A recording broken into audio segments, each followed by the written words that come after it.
Olá, boa noite. Estamos mais uma vez ao vivo aqui no canal do GPI, aqui no YouTube, fazendo uma live, mais uma transmissão aqui no canal, no Zoom, no nosso canal no YouTube, porque essa semana tem sido uma semana muito importante para todos nós aqui do GPI. A gente tem realizado a Semana da Medicina do Trabalho. Já é o nosso terceiro dia, nosso terceiro e último dia dessa semana, repleta de conteúdo, repleta de autoridades conversando sobre medicina do trabalho. Quantos aprendizados a gente já teve esses 2 dias e vamos encerrar com chave de ouro hoje acerca desses assuntos. Você que esteve aqui acompanhando a gente aqui no YouTube, nas nossas plataformas, no nosso site, no blog do GPI, no Instagram do gpi.poismed, você que estava aqui com a gente acompanhando toda essa semana, no primeiro dia viu que a gente estava aqui com o Dr. Saulo Soares, que é mais do que... Ele é nosso convidado e é da nossa casa, ele é do nosso grupo e a gente tem uma enorme satisfação de tê-lo aqui no nosso casting, porque, como vocês já puderam perceber, e quem ainda não o conhece vai ter a grata satisfação de perceber, ele é uma das autoridades quando o assunto é medicina do trabalho, saúde ocupacional. E no primeiro dia a gente estava aqui com o Dr. Saulo Soares e o Dr. Felipe Hurtado, onde a gente comentou bastante sobre perícias médicas relacionadas ao trabalho. Foi um primeiro dia de muito aprendizado, muito conteúdo compartilhado. Ontem, o Dr. Saulo continuou aqui com a gente, como ele está aqui hoje, e o Dr. Marcelo Amarante comentou sobre a saúde mental relacionada ao trabalho. Outro tema super importante, sobretudo em tempos de pandemia, que a gente está vivendo, ainda está vivendo, apesar das vacinas, né? E hoje, para encerrar com chave de ouro, o Dr. Saulo Soares está aqui e vai conversar. Eu estou só apresentando para vocês os nossos convidados, porque o Dr. Saulo Soares vai conversar com ele, o Dr. Eduardo Salles, que também tem um vasto currículo, como eu costumo dizer, sempre todo mundo que está aqui no GPI, que aparece aqui no GPI, tem um currículo muito invejado. O Dr. Saulo Soares vai já falar para vocês do Dr. Eduardo Salles. E o nosso tema de hoje é a patologia ocupacional. Então, é com muita satisfação que a gente está aqui, numa noite de quinta-feira, conversando com vocês, trazendo esse conteúdo, porque não só os nossos alunos, não só os nossos professores, mas a sociedade em geral merece saber, precisa saber acerca de saúde ocupacional, da medicina do trabalho, como é que funciona. É por isso que a gente está aqui. Eu vou logo passar a palavra, vou dar as boas-vindas ao doutor Eduardo Salles. Doutor Saulo Soares, você já é de casa e sempre bem-vindo. Vamos conversar essa nossa terceira e última noite de Semana da Medicina do Trabalho. Antes de passar a palavra para vocês, só falar para quem está assistindo a gente no YouTube, a gente vai ter, sim, um sorteio de uma bolsa de 65% de desconto na pós-graduação em Medicina do Trabalho. A gente vai ter, esse sorteio vai acontecer lá no Instagram. A gente vai colocar no Instagram como é que vai acontecer, todas as regras, tudo direitinho, para que a gente vai acontecer, esse sorteio vai acontecer lá no Instagram, tá bom? Então, dados esses recados, feitas essas prévias de apresentações, doutor Saulo Soares, boa noite, e eu passo para que você conduza, a partir de agora, todo esse nosso bate-papo, que com certeza vai ser enriquecedor. Boa noite, Neemias, muito obrigado pela apresentação, a gentileza de sempre, estar aqui conosco no Instituto GPI. E hoje estamos recebendo o Dr. Eduardo Salles, diretamente de Ribeirão Preto. Ele que é médico do trabalho, chefe da medicina do trabalho e coordenador do PCMSO do Hospital da USP em Ribeirão Preto.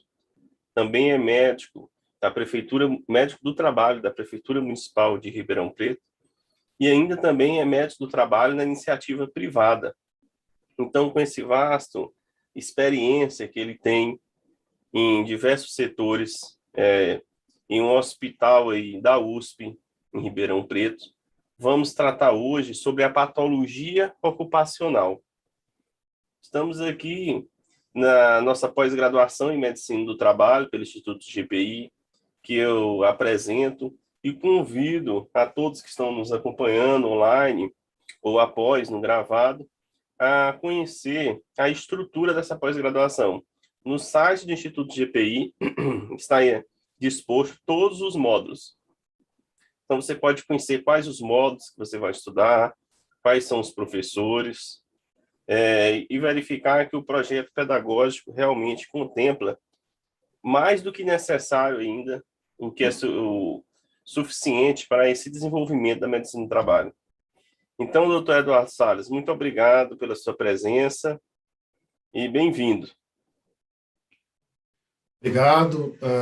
Gostaria de deixar registrado o meu agradecimento ao professor Saulo, né, pelo convite, né, ministrar aulas na pós-graduação do Instituto, agradecer também ao Instituto, e eu acho sempre muito bom, né, falarmos em medicina do trabalho, falarmos em saúde do trabalhador. É uma especialidade relativamente jovem, mas de importância ímpar na sociedade. Então, meus agradecimentos a você. Muito bem. Então, dando início a essa temática da patologia ocupacional, a primeira dúvida que se tem é que muita gente fala assim que sofreu de uma doença do trabalho, sofreu de uma doença profissional, mas não sabe ao certo o que é isso, como que é essa definição. Então, o primeiro questionamento é esse: qual é a definição de doença do trabalho e doença profissional, doutor Eduardo? Então, doença profissional, nós podemos entender como aquela produzida ou desencadeada pelo exercício do trabalho, né, peculiar a uma determinada atividade. Tá? Doença do trabalho é aquela adquirida, né, ou produzida, né, em função de condições especiais do trabalho, e com ela se relacionam diretamente. Resumidamente, a doença profissional é causada por um fator inerente à atividade laboral. Já a doença do trabalho, ela é causada pelas circunstâncias do trabalho. Quando falamos em doença profissional, nós falamos em doenças que não existiria sem um fator trabalho. Né? São doenças típicas, né? Doenças que não existiriam. Já as doenças do trabalho, elas precisam de investigação, de dados epidemiológicos, de análise de fator de risco para serem diagnosticadas e conceituadas. Então, essa doença ocupacional, o especialista em identificar isso é exatamente o médico do trabalho, não é isso? O médico do trabalho vai ser esse profissional que vai fazer a investigação e averiguar ali como é que se faz essa prevenção das doenças ocupacionais dentro do meio ambiente do trabalho. E a gente vê como está tendo esse boom de doenças ocupacionais, né? Boom de doenças ocupacionais, algumas empresas não investem nessa área e cada vez mais vem aumentando estatisticamente essa situação. E dentro do meio ambiente do trabalho, doutor Eduardo, o que é que a gente pode identificar dos riscos ocupacionais? Eles podem contribuir com o adoecimento se não forem identificados e devidamente controlados? Sim, com certeza. Você falou em prevalência, né, de quantidade de doenças, acidentes de trabalho. Eu posso citar de uma plataforma, Smart Lab, que é uma plataforma do Ministério do Trabalho, Ministério Público do Trabalho, em conjunto com a OIT Brasil. Se nós analisarmos aquela plataforma, Observatório de Saúde e Segurança do Trabalho, e nos remetermos a um período de 2012 a 2020, nós tivemos mais de 5 milhões de acidentes de trabalho. Mais de 5 milhões. É muito acidente. Mais de 20 mil mortes notificadas, né, neste período. Um custo estimado em 100 bilhões de reais com acidente de trabalho. Então, são dados alarmantes, né? E os riscos, com certeza, se os riscos não forem identificados, devidamente controlados, nós podemos, sim, em ambiente de trabalho, né, causar doenças no trabalhador. Por exemplo, nós temos os riscos físicos, nós temos os riscos químicos, nós temos os riscos biológicos, nós temos os riscos ergonômicos, os riscos de acidentes. Os riscos físicos, por exemplo, nós podemos falar do ruído, nós podemos falar da umidade, nós podemos falar da vibração, nós podemos falar radiação ionizante, radiação não ionizante. Imagine um processo de um hospital, radiação ionizante, né? Um cateterismo, né? A medicina nuclear, o simples exame radiológico, né? Então, nós vemos constantemente esse risco no ambiente hospitalar. O risco de ruído, né? Fundições, nós vemos metalurgias, né? Então, nós vemos muito esses riscos nesses ambientes laborais.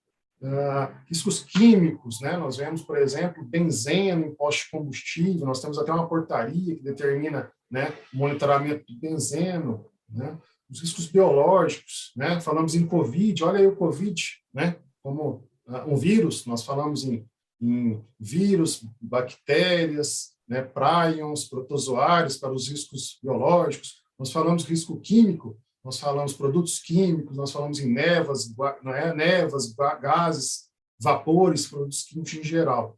Então, os riscos, eles podem, sim, produzir doenças, se não identificados e controlados pelo médico do trabalho. E esses riscos ocupacionais, a gente tem aqui em comum, além de ser médico do trabalho, de estar ativo na área hospitalar, né?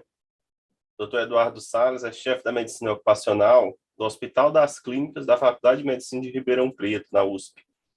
E eu também atuo nessa área hospitalar, na medicina do trabalho, e a gente vê como no ambiente hospitalar é rico em riscos ocupacionais, né? Em determinado setor já tem um risco ali da radiação ionizante, outros setores com risco químico, e risco biológico é uma marca, né, apropriada disso. Tem a questão dos riscos ergonômicos que a gente encontra, dos riscos psicossociais. Então, são vários riscos, aí nesse exemplo, aí no ambiente hospitalar, que se não forem controlados, vai gerar o adoecimento do trabalhador. Vai se repercutir, como bem falou o Dr. Eduardo Salles, não só ali na produtividade pelo absenteísmo, mas também nos custos que a organização vai ter. Vejam o tamanho do custo que se dá em não investir na área de medicina do trabalho. Então, a empresa, o gestor que despreza o setor de medicina do trabalho, na verdade, está desprezando o cuidado com a saúde dos trabalhadores e está fazendo mal para a própria organização, que mais à frente esse custo vai chegar, seja no fator acidentário de prevenção, que vai ser incrementado, seja nas indenizações trabalhistas que vão ocorrer, na perca de produtividade pelo absenteísmo, na quantidade de trabalhadores que vão trabalhar e mais estão no presenteísmo.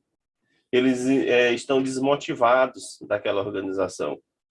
Então, são situações que o médico do trabalho atua para prevenir esses riscos ocupacionais e adoecimento.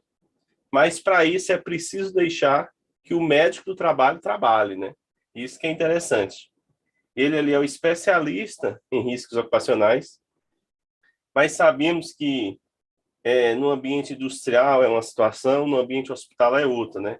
No ambiente hospitalar é feito já por médicos, né?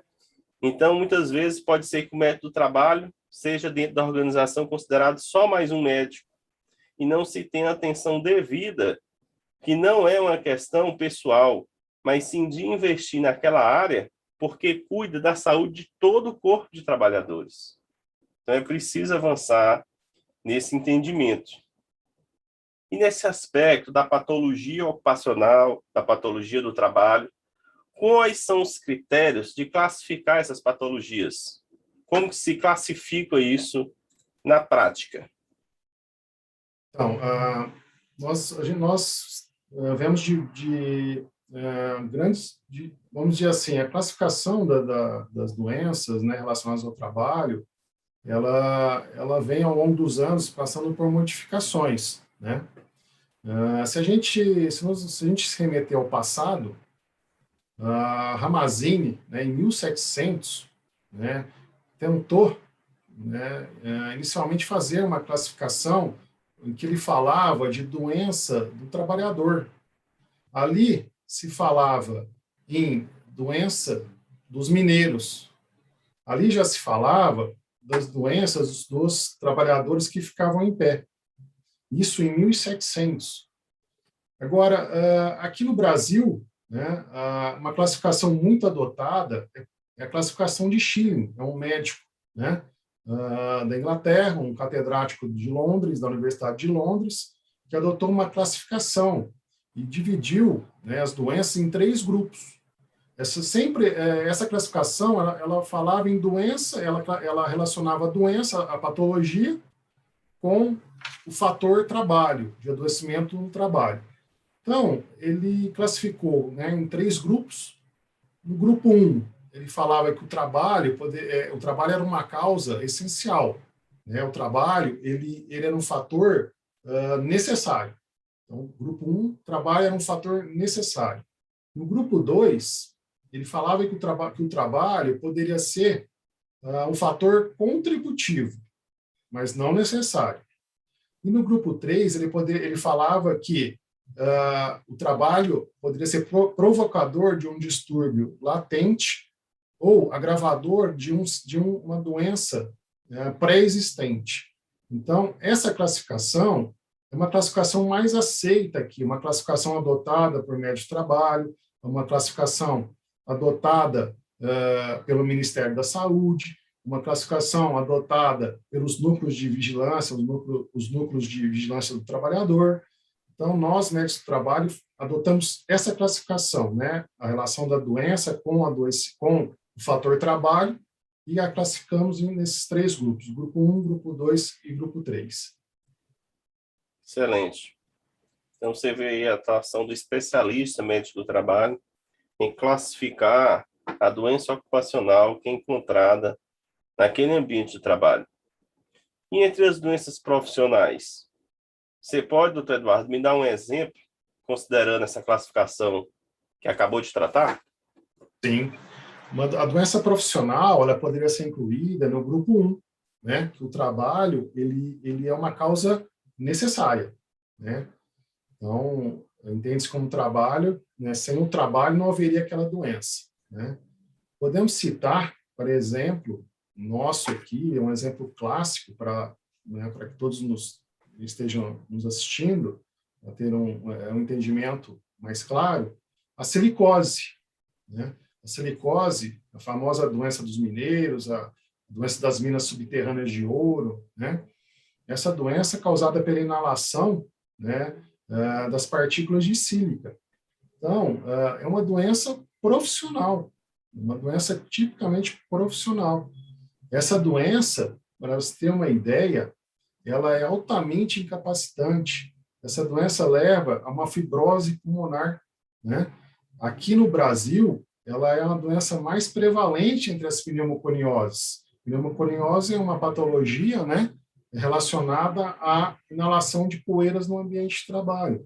Então, é uma doença prevalente, mais prevalente entre as doenças respiratórias ocupacionais, e ela entre as doenças, também as pneumoconiose, é a que mais causa invalidez. A China tinha uma quantidade muito grande de trabalhadores expostos, né? Então, nós podemos citar outras regiões, Estados Unidos, né? Aqui no Brasil, Minas, por muito tempo, né? Nós observamos a prevalência muito alta, Bahia. Então, é uma doença tipicamente profissional. A silicose, eu gostaria de deixar como um exemplo. Falando da silicose, me lembrei, quando trabalhava em Minas Gerais, atuava exatamente para algumas mineradoras, né?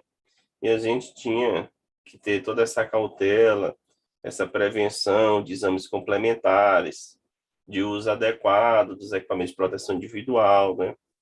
E em Minas Gerais, ali no hospital da FMG, fazia-se acompanhamento, tratamento de pessoas que estavam vítimas da silicose, né?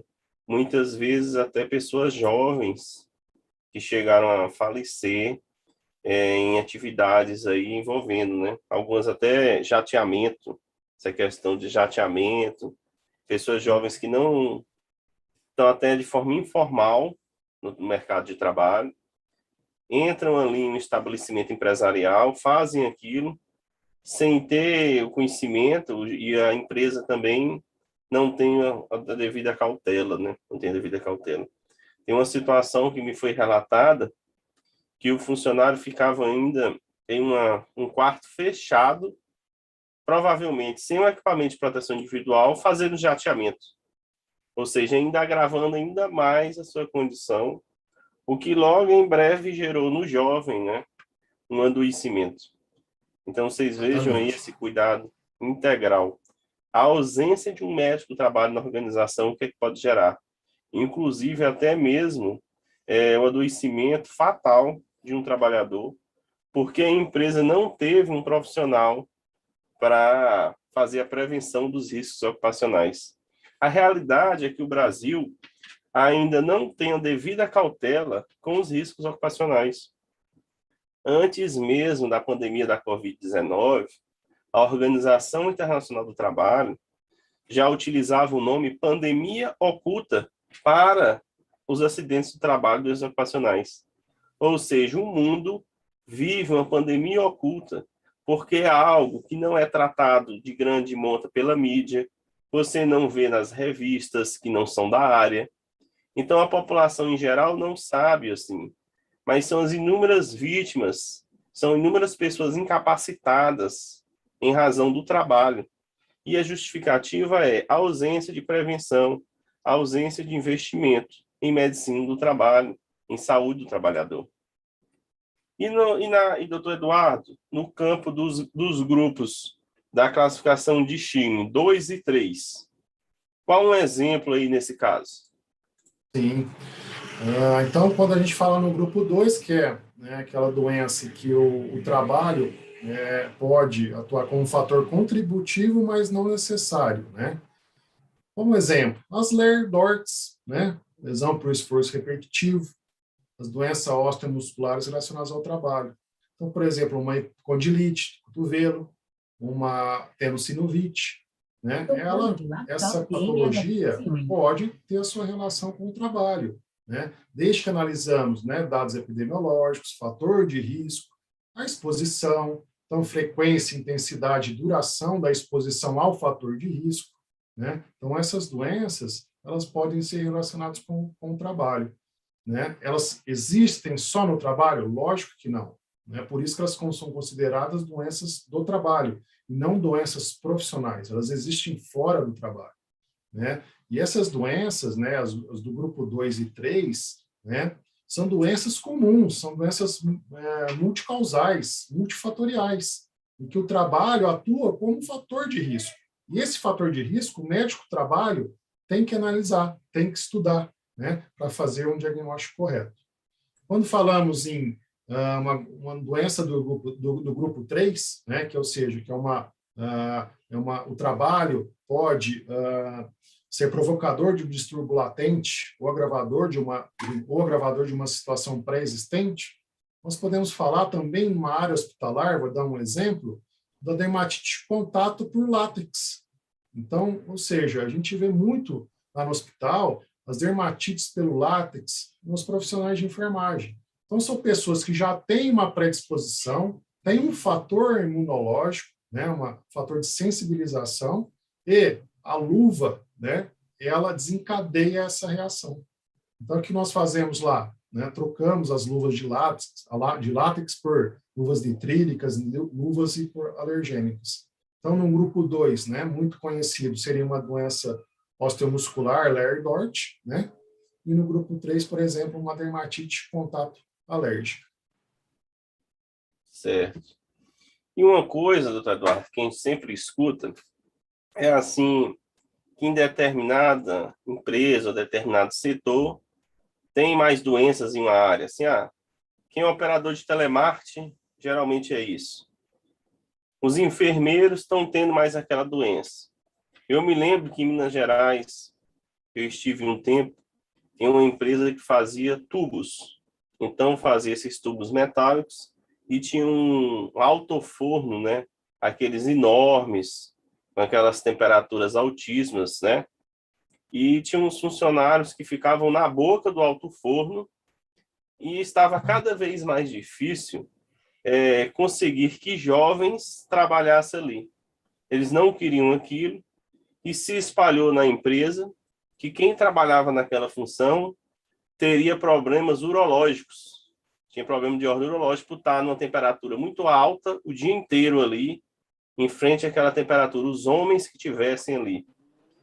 E tem até essas situações, questões de temperatura, envolvendo isso, né? Então, a pergunta é, existe realmente ou não essa questão de uma maior prevalência de algumas doenças em determinado setor econômico específico?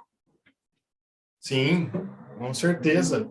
Por exemplo, a perda auditiva, né, induzida por ruído, PAIR, né, e no caso, quando ela tem a causa ocupacional, né, a PAIRO, nós vemos uma prevalência maior em metalurgias, por exemplo, onde seus processos de produção são processos ruidosos, né, as fundições, né, então, a perda auditiva por ruído ali, nós temos uma prevalência maior nesses setores, né? Nós temos algumas outras doenças, por exemplo, hepatite B. Os profissionais de saúde são mais expostos ao vírus da hepatite B. Profissionais de enfermagem, profissionais de laboratório, cirurgiões, né? Nós temos alguns estudos aí que citam, né, essa maior prevalência nesses profissionais, em detrimento a profissionais de áreas administrativas hospitalares. Então, nós temos sim, né, doenças mais prevalentes em alguns determinados setores econômicos, né, determinados até a incidência e prevalência um pouco mais aumentada em alguns grupos profissionais, sim, temos sim. Isso é importante, né? O médico do trabalho identificar isso quando ele vai atuar em uma determinada empresa. Então, ele já faz esse levantamento, né, de qual são as doenças mais prevalentes, e ele pode utilizar até o nexo técnico epidemiológico previdenciário, né, o tão polêmico NETEP, né.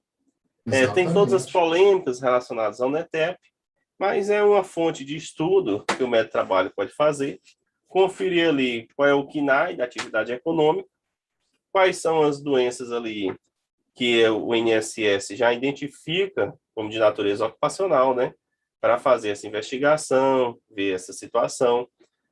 Porque o que não pode, o que eu já vi, é a empresa estar lá e não tem nem noção de quais são as doenças mais prevalentes, não tem um estudo epidemiológico, não tem um estudo estatístico, né? E o médico do trabalho está aí também para fazer essa avaliação epidemiológica, né? Até o próprio PCMSO estabelece que tem que utilizar um instrumental clínico epidemiológico. Mas, para isso, o setor de medicina do trabalho, ele tem que ter uma estrutura, né? Tem que ter investimento. Tem algumas vezes que precisa de softwares, né? A gente sabe que existe alguns programas de medicina do trabalho que vão facilitar aí a vida da organização, que eles vão já sistematizar essa estrutura. Então, o setor precisa de investimento. E nisso eu já faço a próxima pergunta. Se um investimento da empresa, do gestor daquela organização pública em saúde e segurança do trabalho pode reduzir essas doenças que são mais prevalentes aí? Sim, com certeza, com certeza. Né? É o que você falou, o médico do trabalho tem que estar incorporado, né, na gestão da empresa. Né? Então, o maior investimento em saúde e segurança do trabalho, investimento em equipamento de proteção individual, o investimento em equipamento de proteção coletiva, né? Isso tudo, né, vai contribuir para que nós consigamos controlar o risco. Né? Se nós controlamos o risco, se há um fator de risco, se há agentes, né, ocupacionais no ambiente de trabalho, né, nós temos que controlá-lo. Se, uma vez controlá-los, nós conseguimos diminuir as doenças do trabalho, as doenças profissionais, as doenças do trabalho. Né? Então, o médico de trabalho é muito importante, a gestão, a boa gestão do médico de trabalho, com toda certeza, vai contribuir para a prevenção, né, e controle dessas doenças. Você citou, por exemplo, o NETEP. Né? Então, eu já vi grupos frigoríficos, a NR37 é voltada para, né, frigoríficos, e a quantidade de doenças osteomusculares nos frigoríficos elas são muito grandes, né? Será que o médico do trabalho, ele está antenado nesse NETEP, né? Para fazer essa inter-relação entre epidemiologia, né? A incidência e prevalência de doença e propor um modelo preventivo, por exemplo, no frigorífico, né? Uma outra situação, por exemplo, a NR32, ela, em 2011, através de uma portaria, ela criou a obrigatoriedade de se instituir uma comissão de prevenção de acidentes perfurocortantes. Então, o médico de trabalho era obrigado a fazer uma boa gestão para que ocorresse a diminuição dos acidentes perfurocortantes. Uma boa gestão, né, neste programa, por exemplo, com toda certeza se traduziria numa redução de acidentes com perfurocortantes, exposição com material biológico. Então, a boa gestão do médico de trabalho vai sim contribuir com a diminuição do adoecimento e o controle das doenças do trabalho.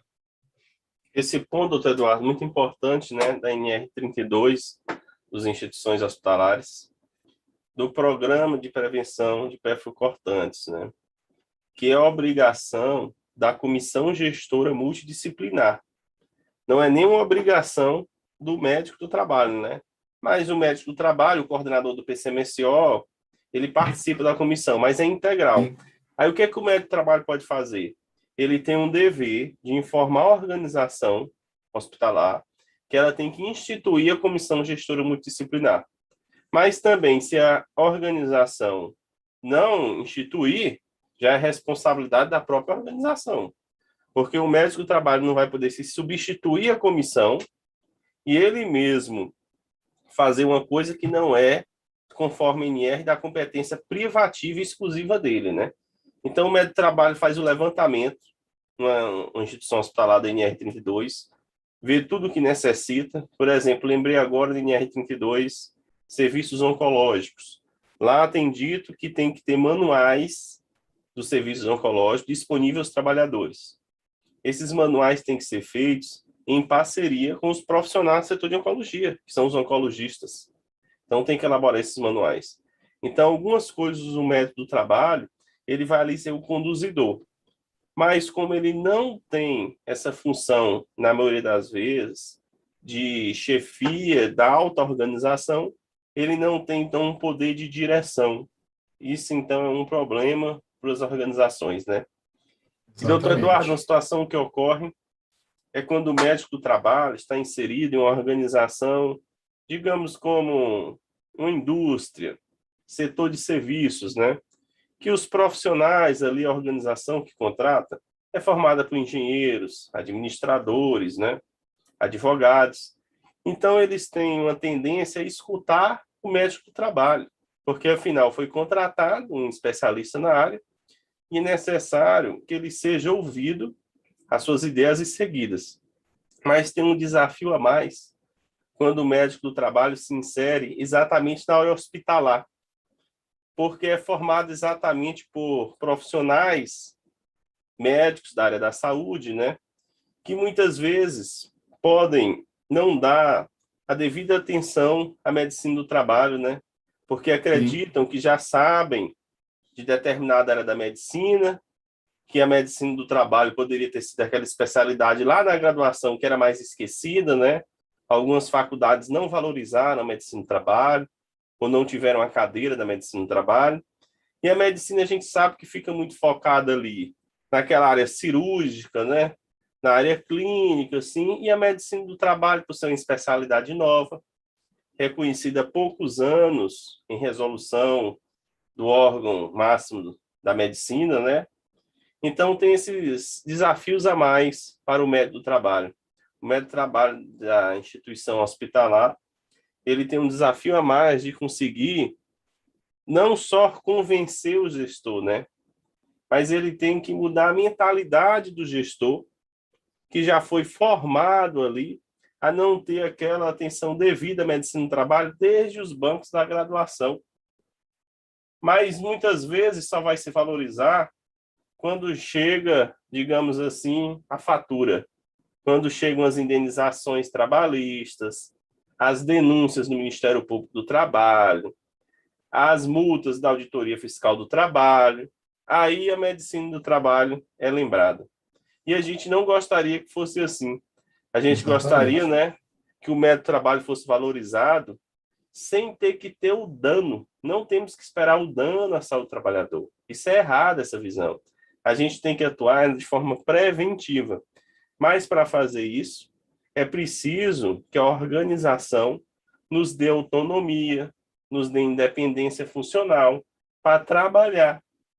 Porque o que acontece? O médico do trabalho, dentro de uma organização, ele também é um empregado. Vejam só a situação. Ao mesmo tempo, ele é colega das pessoas que atende. Então, é uma situação que pode gerar conflitos. A própria associação dispõe isso, conflitos de interesse nesse momento. E o método de trabalho pode ser prejudicado pela própria organização se não atender os anseios do mais alto gestor daquela organização. O mais alto gestor pode imaginar que o setor de medicina do trabalho está ali para cumprir as suas vontades, querer utilizar da subordinação hierárquica da CLT contra o médico do trabalho. E nisso prejudica a qualidade do trabalho. Por isso que eu sempre falo da importância de valorizar a autonomia do médico do trabalho. Um gestor de uma organização não tem o direito de dizer quantos minutos dura uma consulta ocupacional. Não tem o direito de dizer quantos minutos dura um exame periódico. Isso, conforme o Código de Ética Médica, é da autonomia do médico do trabalho. É ele, conforme sua experiência, conforme cada caso, que vai decidir o tempo de consulta. A gente não pode estabelecer uma esteira rolante que o médico do trabalho já vai ter uma agenda ali fixada de X exames, ele é obrigado a cumprir isso. E se um exame de retorno ao trabalho demorar mais, o que vai acontecer?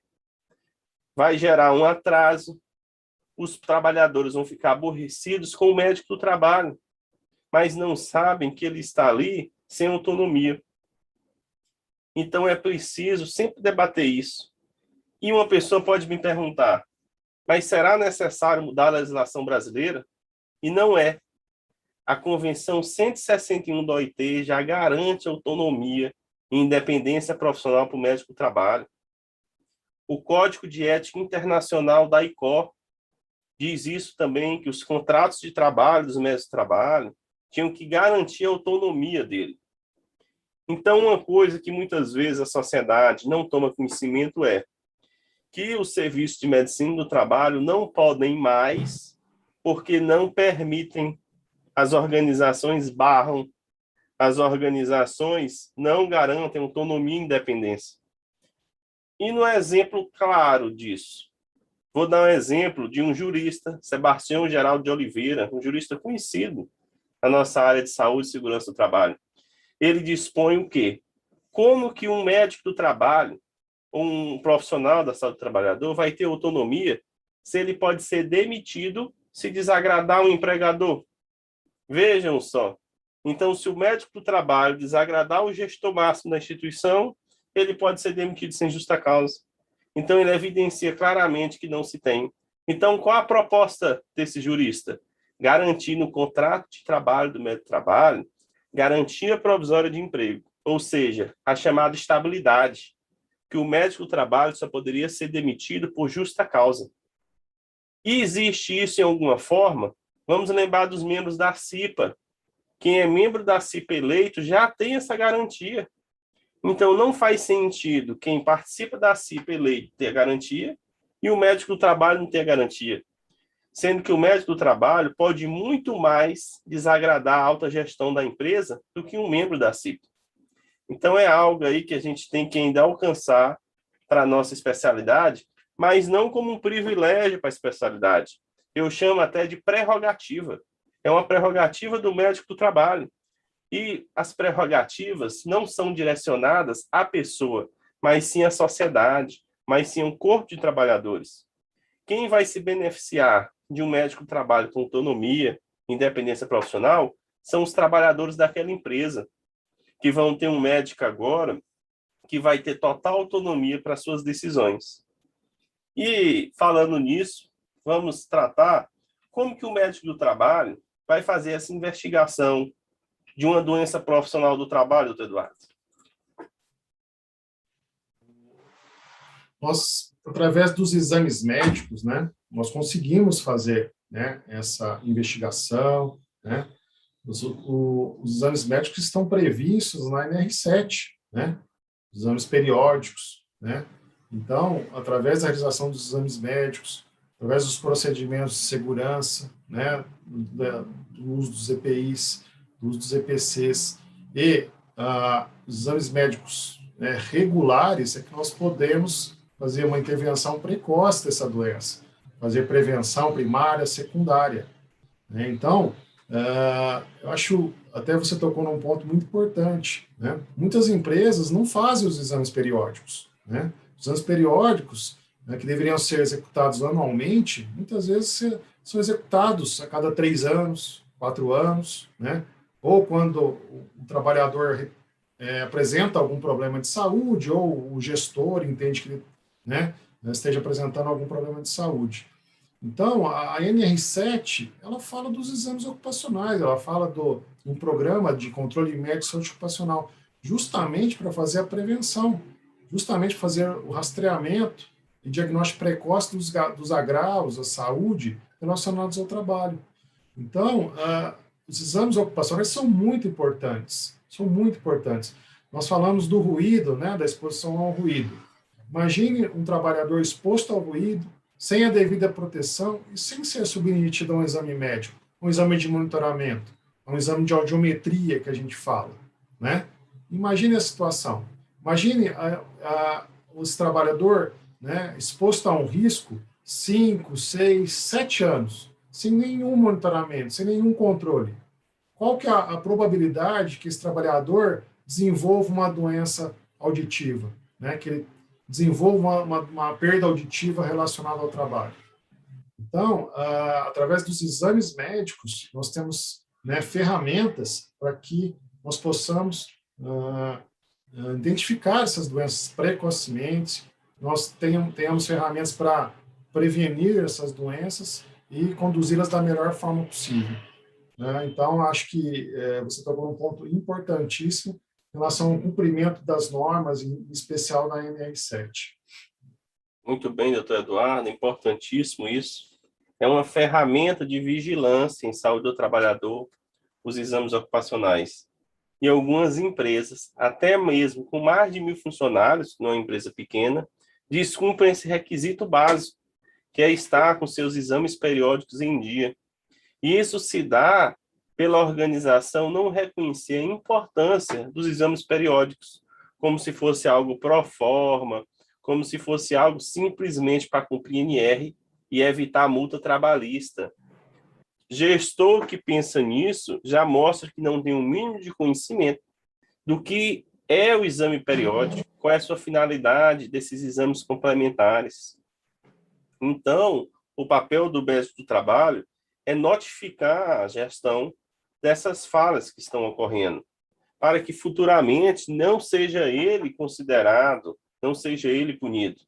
Porque, de certa forma, quem compete a custear os exames complementares é a gestão. Não é o médico do trabalho que vai ali pagar do seu próprio salário o exame de hemograma, não é ele que vai pagar a espirometria. Ele tem um papel na coordenação do PCMSO de indicar esses exames complementares no seu PCMSO, e a empresa que tem o dever de custear esses exames também não pode cobrar dos trabalhadores, como está previsto na NR, tem que ser algo gratuito, né? E esses exames ocupacionais, doutor Eduardo, como que eles podem contribuir para a redução da doença ocupacional ou atuar aí na prevenção? Os exames ocupacionais, eles são importantíssimos, né? Através do PCMSO, nós vamos colocar uma periodicidade para eles, de acordo com o risco, né? Então, por exemplo, um profissional exposto à radiação ionizante, nós vamos acompanhá-lo semestralmente, através de monitoramento, de hemograma, né? com plaquetas, reticulócitos e outros que o médico julgar necessário, né? Então, de acordo com o risco estabelecido no programa para aquela função, nós vamos fazer esse monitoramento, né, periodicamente, em caráter semestral, anual. Você estava me lembrando agora, através de um exame periódico, né, no hospital, nós conseguimos fazer um diagnóstico de uma leucemia. Olha só a importância. Um colega médico, um exame periódico estabelecido pelo nosso serviço, né?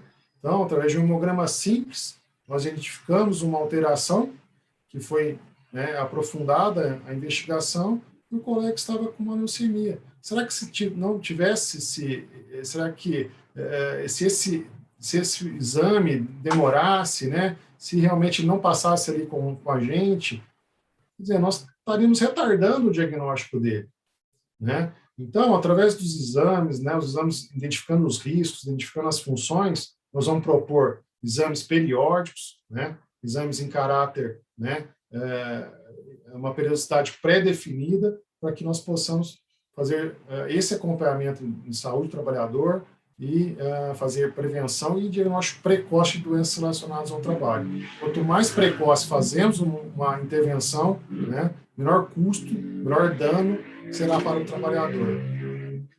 Nem se falando na prevenção, que é nosso papel fundamental como médico de trabalho é a prevenção de doenças, né? Então, acho que os exames eles vão contemplar justamente essas duas linhas: prevenção, rastreio e diagnóstico precoce. Então, vejam que o importante que o doutor Eduardo falou, que o exame ocupacional ele vai superar até só as doenças ocupacionais, vai identificar até as outras doenças, como o colega aí que identificou a leucemia. Lembrei agora de um caso, tratando sobre isso, de um colega médico do trabalho que disse que durante um exame ocupacional palpou a tireoide de uma trabalhadora e identificou uma alteração. Depois ela voltou agradecendo que tinha descoberto que estava com câncer na tireoide. E foi no exame ocupacional que ela descobriu, então pôde seguir o tratamento com o endocrinologista. Algumas vezes, então, pode falar. E a hipertensão, né, doutor Saulo? A hipertensão arterial, ela é altamente prevalente na população. Quantas vezes é um médico do trabalho, né, ali como né, um ator ali, né, ali naquele momento na empresa, né, nós já conseguimos fazer o diagnóstico de vários casos de hipertensão arterial. Não está aí numa relação com o trabalho, tudo bem, mas nós atuamos na promoção de saúde, na prevenção de doenças. Então, muitas vezes os jovens, né, então os trabalhadores jovens, eles não se atentam, né, aos exames de check-up, né, aos exames de rotina. E a própria obrigação, né, do exame ocupacional faz com que o médico do trabalho seja o primeiro profissional a suspeitar de uma doença, né, suspeitar de uma doença prevalente na sociedade e fazer essa intervenção precoce. Então, nós já identificamos muitos casos de hipertensão arterial, nós identificamos muitos casos de dislipidemia, né? Então, nós estamos também agindo, né, na prevenção de doenças e na promoção de saúde. Exatamente. Por isso, lembrei que até defende a atuação do médico do trabalho no SUS, né? Os municípios deveriam incluir o médico do trabalho nas suas equipes, não só ali do Sereste, mas de saúde da família. Porque muitas vezes nós estamos falando dos trabalhadores formais. E os trabalhadores informais, que estão laborando aí nas piores condições de trabalho e sem nenhum exame periódico. Daí a importância dos municípios terem essa noção de proteger a saúde dos trabalhadores. Quem sabe um dia o Brasil valoriza isso, que já está escrito na Lei Orgânica da Saúde, na Lei 8.080 já está lá, na Constituição Federal já está disposto que o SUS vai ter ações em saúde do trabalhador, mas alguns municípios possuem, os maiores, né? Mas o que a gente vê é que a grande parte dos municípios brasileiros não tem uma equipe de medicina do trabalho para os trabalhadores ali que são informais, né? é um ponto ainda que a gente tem que avançar em nosso país. Exatamente. E uma boa gestão do médico do trabalho, o médico do trabalho ali na gestão, ele pode contribuir nesse processo de prevenção de doença ocupacional? E, de fato, como que isso se dá? Com certeza, né? Eu acho que o médico de trabalho tem que estar inserido ali, né, no organograma da empresa, num pilar, né, da empresa, para que ele possa tomar decisões, como você falou, né? Então, o médico de trabalho tendo autonomia, tendo gerência, né, ele consegue, junto com a equipe, né, prevenir doenças do trabalho, né, fazer uma gestão de prevenção, né? Então, acho que é muito importante, né, o médico atuar, né, como um gestor, e aí a própria empresa dá essa possibilidade. Agora, nós estamos vendo, né, isso eu já estou até vendo na esfera privada, na empresa que eu trabalho, nós estamos atuando em redução de níveis de sinistralidade. Nós estamos trabalhando junto com um plano de saúde para propor programas de saúde, né, para que possamos achar saídas para redução de custos, né? E como que a gente faz isso? Com gestão interligada entre a medicina ocupacional, a medicina do trabalho e a medicina assistencial. E o médico tem que estar ali, o médico do trabalho tem que estar ali, o médico do trabalho tem que fazer parte desse projeto, né? Então, acho que é muito importante o médico do trabalho estar ali como ator principal, estar ali na gestão e estar ali num pilar, num organograma de destaque na empresa. E qual é a importância do médico do trabalho, coordenador do PCMSO, estar integrando essa gestão e a liderança da empresa? Ele que vai determinar as políticas, né, de prevenção, né? O médico coordenador é uma peça-chave, né, uma peça-chave. Então, ele vai determinar, né, juntamente com o seu programa, né, as áreas que serão privilegiadas no seu programa, né? Áreas, por exemplo, ele vai determinar áreas que estão mais expostas a risco e determinar programas de prevenção, né? Ele vai propor compra de equipamentos, né? Eu me lembro de uma situação em que, em um passado recente até, que a empresa precisava comprar empilhadeiras, né? Inclusive empilhadeiras vindo de Israel.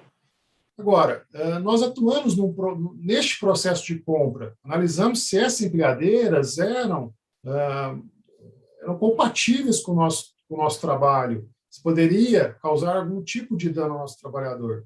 Agora, imagine se o meio de trabalho não tivesse ali, acoplado a esse processo, né? Imagine que chegasse empilhadeiras, né, que exigisse do nosso trabalhador posturas erradas, posturas curvadas, né, posturas com exigência de força. O que causaria no nosso trabalhador? Causaria doença. Então, o médico coordenador eles têm que estar inserido, né, também no processo de gestão da empresa, né, para determinar prioridades e trabalhos aí envolvendo a prevenção de doenças. Eu acho isso de suma importância. Exatamente, doutor Eduardo. Esse exemplo que você deu é muito bom, que mostra que o médico coordenador do PCMSO tem que participar das decisões da empresa. Tem empresa que realiza reuniões e não chama o médico do trabalho coordenador para participar, desprezando essa função, desprezando a saúde dos trabalhadores. Não tem como o médico coordenador do PCMSO ser informado por terceiros do que vem ocorrendo. Tem empresa que realiza as reuniões ordinárias, faz mudanças no layout da empresa, muda a jornada de trabalho, muda, por exemplo, adota plantão de 24 horas, e não consulta em momento algum o médico coordenador do PCMSO. Mas mais à frente, é lá no consultório do médico do trabalho, que é a caixa de ressonância da empresa, que os trabalhadores adoecidos, em sofrimento no trabalho, por isso vão se queixar. E vai ter o médico do trabalho agora esse papel após o ocorrido. Então, a organização tem que integrar o médico do trabalho na alta liderança da empresa. Não é uma questão pessoal, não é uma questão daquela pessoa, é quem está ocupando a coordenação do PCMSO, independente de quem seja, tem que participar da alta liderança da empresa. Não tem como ficar sem nenhuma chefia que não possa administrativamente fazer nada. E nem pode a medicina do trabalho ficar no mais baixo nível de organização da empresa. Lá nas caixinhas de organograma da empresa, não pode você colocar a medicina do trabalho na mais baixa, que você fica subordinado a ser recursos humanos, a tantas outras coisas. Enquanto, por exemplo, em alguns locais, o departamento jurídico fica vinculado diretamente ao mais alto gestor da organização. Quanto até a tecnologia de informação, a TI, ao mais alto gestor da organização. Então, a organização está aí mostrando que dá muito mais importância ao departamento jurídico do que a medicina do trabalho. Mas é uma miopia organizacional imensa em não saber que é justamente a medicina do trabalho está lá embaixo que está gerando tanto trabalho para o departamento jurídico. Tantos problemas, tantas ações judiciais, é a falta de investimento em saúde do trabalhador. Vou dar um exemplo de uma grande empresa privada que recentemente criou uma diretoria de saúde mental. Vejam só, porque de nada adianta ficar só no discurso e sem ter as ações. Tem muito gestor que só é discurso, mas de falar, até papagaio fala. E de discurso, a boca fala o que quer, mas a ação é o que importa. É você pegar lá e criar uma diretoria de saúde mental. Você fez uma ação e colocou um profissional de saúde ali. Ou seja, você está dando poder para a pessoa realmente cumprir a sua missão. Então, você consegue, mais uma vez, vou citar aí o jurista Sebastião Geraldo de Oliveira, a obra dele. Olha o que ele fala, muito interessante, que você consegue observar o nível de interesse daquela organização pela saúde do trabalhador, em verificar onde está no organograma o setor de medicina do trabalho. Ou seja, você de fora já consegue identificar aquela empresa, qual o valor que ela dá aos seus funcionários só no organograma da empresa. Empresa que bota no organograma o médico do trabalho sem nenhum poder de decisão, sem poder simplesmente tomar nenhuma conduta que mude a empresa para melhor, realmente ela não está tendo cuidado. Ela está só cumprindo o NR, ela só está visando cumprir NR. Quem sabe se, digamos, a NR fosse revogada, até acabava com aquele setor, até acabava com aquela unidade. Enquanto as empresas privadas, de grande porte, ao contrário, elas contratam mais profissionais que a NR4 exige. Enquanto algumas não estão cumprindo a NR4, tem outras que estão a mais, porque reconhecem a importância. Tem empresa que você vê mais médico do trabalho, que a NR4 exige, mais técnico de segurança, que a NR4 exige, porque ela sabe que é um investimento, que o técnico de segurança do trabalho está ali lá na hora do trabalho, fiscalizando, vai evitar um acidente do trabalho, que vai aumentar o FAP aí, em cada acidente mais de R$10.000. O investimento em medicina do trabalho, em saúde e segurança é maior. Então, o que a gente está tratando aqui com o doutor Eduardo, nessa última questão, já próximo a finalizar a nossa live, é da importância de inserir o médico do trabalho coordenador na alta direção da empresa e que ele tenha conhecimento das ações em saúde do trabalhador. Na área hospitalar, não sei se o doutor Eduardo já verificou, ainda tem um desafio a mais. Enquanto nas empresas de outros setores econômicos, as atividades de saúde do trabalhador são centralizadas no SESMIT, algumas vezes na área hospitalar, determinada área faz um treinamento, faz um programa em saúde do trabalhador sem comunicar medicina do trabalho. Digamos que há um setor de prevenção de tabagismo, e esse setor, então, faz uma ação de prevenção de tabagismo entre os funcionários. Mas o setor de medicina do trabalho nem mesmo é comunicado. Ou seja, tem um desencontro na área de saúde do trabalhador. digamos que outro setor vai fazer uma prevenção de câncer e envolve não só os pacientes, mas também os trabalhadores. São ações em saúde do trabalhador que não são informadas ao CERN da própria empresa. Ou seja, é necessário que os próprios colegas de trabalho na área hospitalar tenham conhecimento que a centralização na área de medicina do trabalho deve ser no CESMIT. Não é que eles não vão poder realizar ações, mas tem que ter essa harmonia, tem que ter essa informação prévia, porque isso pode constar, por exemplo, no relatório anual do PCMSO. Não importa o setor, é a empresa que está realizando. Então, o médico do trabalho hoje no Brasil, digamos assim, fica sentido dessa falta de interesse das organizações pequenas e públicas, geralmente, em integrar o médico do trabalho na alta direção. Felizmente, as empresas na iniciativa privada de grande porte têm esse conhecimento e têm essa visão da necessidade do médico do trabalho integrar a direção da empresa e estar participando e ser consultado, como bem disse aqui o doutor Eduardo, antes de acontecer. Vejam só, o doutor Eduardo apresentou, antes de comprar aqueles equipamentos, o médico do trabalho foi consultado. Ele não esperou, depois de comprar um equipamento errado, os trabalhadores terem problemas ergonômicos, chegar ao médico do trabalho e falar que é necessário alterar todos aqueles equipamentos. Então, é assim um bom exemplo que o doutor Eduardo deu, que a gente finaliza a nossa live de hoje, de patologia ocupacional.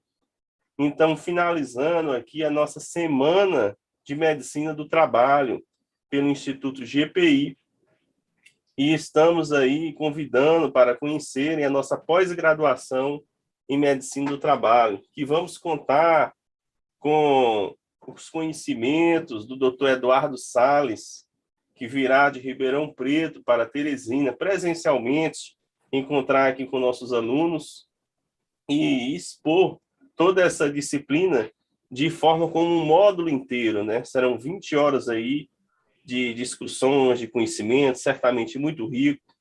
Então, os alunos vão certamente ter muito interesse nessa disciplina. Ele vai trazer toda a experiência dele aí, do hospital, das clínicas da USP, ainda da sua iniciativa privada, que ele também atua, e da iniciativa pública. Então, é muita experiência em mais de um setor econômico para trazer para a gente. Muito obrigado, doutor Eduardo. Vou passar aqui para o Neemias, depois a gente volta para o doutor Eduardo. Neemias, a palavra está com o amigo. Doutor Saulo, como eu havia falado no início dessa nossa transmissão, eu estava aqui observando, participando enquanto espectador também, assim como os nossos outros internautas aqui que estão acompanhando no canal do YouTube. E eu havia falado, tenho certeza que esse bate-papo vai ser muito proveitoso, vai ser muito enriquecedor. E como foi, né? Como foi? Queria agradecer a você, doutor Saulo Soares, agradecer ao doutor Eduardo a imensa, a gama de informação que você trouxe para a gente, e como eu costumo falar, o doutor Saulo, a medicina do trabalho, ele me falou que é uma área recente, né, falando de regulamentação, às vezes, por ser recente, muita gente não conhece, ou quando conhece, já ouviu falar, mas não entende muito. E vocês trazem esses assuntos de uma forma tão clara, de uma forma tão precisa, que até quem não é da área consegue entender e assimilar. Então, assim, eu fico muito feliz mesmo. Vou passar a palavra para o doutor Eduardo para ele concluir, né, a sua fala final, mas, assim, desde já, só agradecimento ao doutor Saulo e ao doutor Eduardo, porque esse evento, essa nossa Semana da Medicina do Trabalho, ela acontece justamente para isso, para que esses temas possam ser debatidos, informações novas possam ser trazidas, e aqui vocês falaram de vários assuntos. Eu estou falando só alguns tópicos, mas assim, a questão dos exames periódicos em dias, nós já havíamos tratado isso, né, doutor Saulo, em lives, também falaram acerca do organograma. Assim, para a gente que não é da área, a gente fica maravilhado a perceber esse bate-papo de vocês, a gente fica maravilhado com tanta informação que vocês podem colocar aqui para a gente de uma forma bem prática. Então, eu queria mesmo, em nome do GPI, agradecer a todos vocês, vou passar a palavra agora para o doutor Eduardo Salles, para que ele possa concluir, mas desde já, em nome do GPI, só agradecimentos a vocês dois, viu? E parabéns por esse evento. Doutor Eduardo. Eu que agradeço, né, novamente pelo convite, né, doutor Saulo, a você, ao Instituto, né, e eu acho que o nosso trabalho é um trabalho de formiguinha, né, cada dia, né, mostrar para o empresário que é a importância da área, né, de saúde do trabalhador, né, a importância de fazer prevenção, né, a importância de ter um serviço de saúde e segurança do trabalho forte, atuante, que, né, participe das decisões da empresa, né? Então, eu acho que é um trabalho de formiguinha, e eu acho que nós estamos, sim, estamos evoluindo, sim, né? Eu posso até falar por experiência própria, né? Eu tomo muita decisão lá no Hospital das Clínicas, né? Participo ativamente das decisões, né? Então, a gente consegue, sim, mostrar a importância, né, da saúde do trabalhador. É claro, eu sou um hospital de quase 7.000 funcionários, né? Várias áreas, né? Então, é difícil, às vezes, né, a gente encontrar as pessoas aí que sejam integradas totalmente, que sejam, né, aí, antenadas com toda essa questão. Mas a gente está conseguindo, sim, né, mostrar a importância. Na própria pandemia da Covid, o SESMIT ele foi um serviço muito proativo lá no hospital, né? Ele foi um setor, né, que mostrou toda a sua força, a evidência ali dos profissionais. Nós mostramos a importância de equipamentos de proteção individual, nós mostramos a importância de programas de vacinação, né? Nós mostramos a importância de capacitações, treinamentos. Então, o SESMIT teve uma importância ímpar, né? E também na iniciativa privada. Por exemplo, a empresa que eu trabalho, a Rodonaves, o Grupo Rodonaves, nós temos quase 5.000 trabalhadores diretos, né? E eu vejo muitas ações lá, né? Nós temos lá na empresa, por exemplo, programas de qualidade de vida, né? Nós temos programa nutricional, programa educacional, nós temos educador físico trabalhando com a gente. Então, mas isso é um trabalho contínuo, um trabalho, né? Um trabalho aí, assim como as capacitações, né, que a gente sempre fala aqui, assim como as capacitações dos profissionais devem ser continuadas, esse trabalho é um trabalho continuado, é um trabalho realmente, como você falou, de formiguinha. Exatamente. Então, assim, eu acho que a gente tem que fazer muito, estamos fazendo um trabalho de formiguinha, estamos conseguindo, e nesse tema aí que eu fui convidado, foi um bate-papo, né, mas nós vamos falar muita coisa de patologia ocupacional. Vamos falar muito de patologias, né, patologias respiratórias relacionadas ao trabalho, nós vamos falar de patologias oftalmológicas relacionadas ao trabalho, patologias otorrinológicas. Então, nós vamos falar de muita coisa importante aí no nosso módulo. E, mais uma vez, eu agradeço. Preciso. Quanto assunto enriquecedor. Nós que agradecemos, doutor Eduardo. Muito obrigado. Doutor Eduardo Salles, muito obrigado. Doutor Saulo Soares, mais uma vez, estar com você, dividir uma tela com você é motivo de muito orgulho e de muito aprendizado. A gente aprende bastante. E assim a gente encerra. Eu queria só lembrar que o sorteio da bolsa de 65% de desconto na pós-graduação em Medicina do Trabalho do Instituto GPI vai acontecer lá no Instagram. Então, se você ainda não segue, você que está assistindo não segue, segue lá os nossos... A gente tem um Instagram, @Instituto GPI, e tem um Instagram da GPI, @gpi.posmed. Segue lá você vai ter todas as informações. Mas, quero só agradecer, dar uma boa noite a todos vocês, ao doutor Eduardo, ao doutor Saulo. Muito obrigado pela presença de vocês, essa partilha aqui de conhecimentos. Essa nossa semana da Medicina do Trabalho, a gente está finalizando ela com muito orgulho da participação de vocês e de tudo que a gente aprendeu aqui. Obrigado mesmo a todos vocês, tá certo? Boa noite. Obrigado, Neemias, pela parceria. Boa noite, doutor Eduardo. Muito obrigado por aceitar nosso convite. Espero encontrá-lo aqui na nossa pós-graduação em breve, né? A gente vai estar aqui na nossa aula. E que bom, esses exemplos que o doutor Eduardo trouxe de boas práticas, bons exemplos, né? Então, são bons exemplos na medicina do trabalho. Então, esses bons exemplos que nós queremos replicar Brasil afora. E nós vamos ensinar, né, apresentar para os nossos alunos, para que nas empresas que eles atuem também eles apliquem os procedimentos desses bons exemplos em medicina do trabalho. Muito obrigado e nos encontramos em um próximo encontro. Obrigado.